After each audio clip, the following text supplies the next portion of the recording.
पुंडरीका पूरी द्वारावती सप्तई च मोक्षदायिका। हमारे देश की भूमि बहुत पवित्र है। यहाँ कण कण में देवी देवताओं का वास है, जिनका संबंध हमेशा से ही सतयुग, त्रेतायुग, द्वापर युग में किसी न किसी देवता से तो रहा ही है। यहाँ बहुत से पौराणिक नगर हैं, तो आज ऐसे ही एक पौराणिक नगर प्रयागराज के विषय में मैं आपको कुछ बताना चाहती हूँ। प्रयागराज, जहाँ पर ब्रह्मा ने सृष्टि का सबसे प्रथम यज्ञ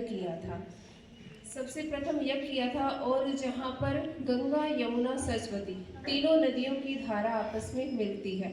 और प्रयागराज जो स्थान है, वहाँ पर इन तीनों नदियों की धारा आपस में मिलने के कारण इसे त्रिवेणी कहा जाता है।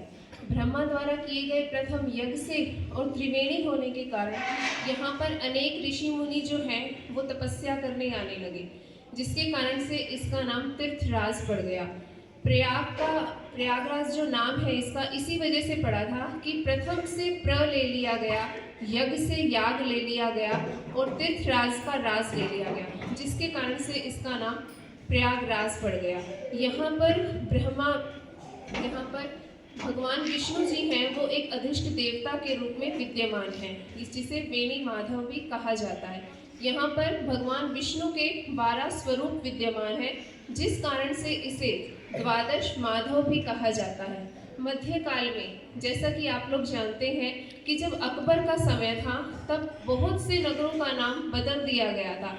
तब इस स्थान का नाम भी बदलकर सन 1574 ईस्वी में अकबर ने इलाहाबाद कर दिया था।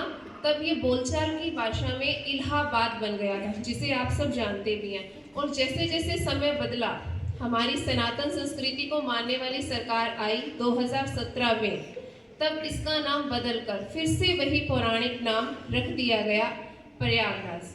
अब हम आगे चलते हैं कि यहाँ पर कुंभ का मेला लगता क्यों है। धार्मिक मान्यताओं के अनुसार यहाँ पर एक समुद्र मंथन की कथा जुड़ी हुई है, जो बहुत ही पुरानी है।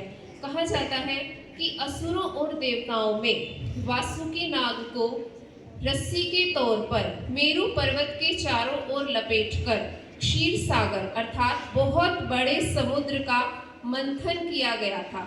और जब यह मंथन किया जा रहा था, तब उसमें से 14 रत्न निकले थे। तब उन रत्नों में से एक अमृत कलश भी था। और अमृत कलश को कौन नहीं पाना चाहेगा। सतयुग में भी उस समय अमृत कलश को पाने के लिए देवताओं और असुरों में युद्ध हुआ। वह युद्ध 12 दिन तक चला। 12 दिव्य दिन अर्थात 12 वर्ष। 12 वर्ष में क्यों बोल रही हूँ, क्योंकि सतयुग में जो एक दिन हुआ करता था, वो पृथ्वी के 12 वर्ष के बराबर हुआ करता था। उस समय ठीक जब जैसे तैसे असुरों को हराकर देवताओं ने उस अमृत कलश को प्राप्त कर लिया, तब उस अमृत कलश से 12 बूंदें छलककर बाहर आ गिरी। तो उन 12 बूंदों में से 8 बूंदें जो थी वो ब्रह्मांड के अन्य स्थानों पर, और जो 4 बूंदें थी वो हमारी पृथ्वी पर आ गिरी। और उन पृथ्वी पर जो बूंदें गिरी थी वो 4 स्थान थे, हरिद्वार, नासिक, उज्जैन और प्रयागराज। इन स्थानों की नदियों पर जब वह अमृत की बूंदें गिरी, तो उन स्थानों की जो नदियों का जल था वो अमृत के समान बन गया, अमृत ही बन गया। तब वहाँ पर कुंभ का मेला जो है, इस तरह से बहुत से ऋषि मुनि वहाँ पर मिलने लगे, और जिस कारण से यह कुंभ का मेला वहाँ पर लगने लगा। और कहा जाता है कि उन जो अमृत जो बना हुआ था उन नदियों का, वहाँ पर स्नान करने से लोगों को मोक्ष की प्राप्ति होती है, और बहुत से लोग वहाँ पर जाते भी हैं। और अब हमारा प्रश्न आता है कि यह जो मेला है वो हर 12 वर्ष के बाद ही क्यों लगता है। शास्त्रों के अनुसार बृहस्पति ग्रह जो है वो हर वर्ष अलग अलग राशियों में प्रवेश करता है, और वापस उसे उसी राशि में आने के लिए पूरे 12 वर्ष लग जाते हैं।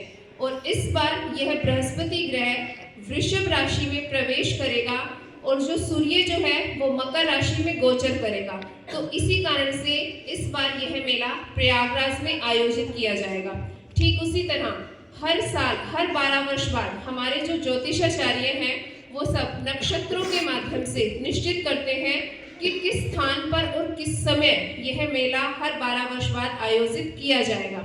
इस तरह से यह मेला इस बार प्रयागराज में 13 फरवरी 2025 पोख पूर्णिमा के दिन से लेकर 26 फरवरी 2025 महाशिवरात्रि तक 45 दिनों तक इस पवित्र स्थान पर आयोजित रहेगा और आशा है कि आने वाले दिनों में आप सब भी इस पवित्र स्थान के दर्शन अवश्य करें। धन्यवाद।